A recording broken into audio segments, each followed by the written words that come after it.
As per statement of Hamid Mir, वो कहते हैं कि जी इमरान खान साहब और मुस्लिम लीग नून के दरमियान यानी कि गवर्नमेंट के दरमियान डील तय हो चुकी है। और डील ये तय हुई है कि जी आप साल के आखिर तक आपको रिहा कर दिया जाएगा और आपकी लैंडिंग जो है वो लंदन में होगी।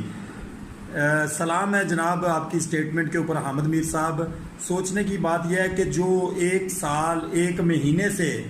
जेल के अंदर है और ये ऑफर डे फर्स्ट से है उनको, जो आप आज अनाउंस कर रहे हैं, ये ऑफर गवर्नमेंट और आपकी इस्टेब्लिशमेंट डे फर्स्ट से उनको दे रही है। अगर उसने ये अवेल करनी होती तो आज वो जेल के अंदर ना होता, वो नवाज शरीफ और जरदारी और शहबाज शरीफ और इनकी तमाम तर फैमिलीज की तरह लंदन में बैठा अपनी फैमिली के साथ इंजॉय कर रहा होता और एवन फील्ड अपार्टमेंट खरीद रहा होता इस तरह के, ठीक है, और यहाँ दुबई के अंदर अपनी प्रॉपर्टीज बना रहा होता है जैसे जरदारी साहब ने बनाई है। आपके बयान को सलाम है और आपको भी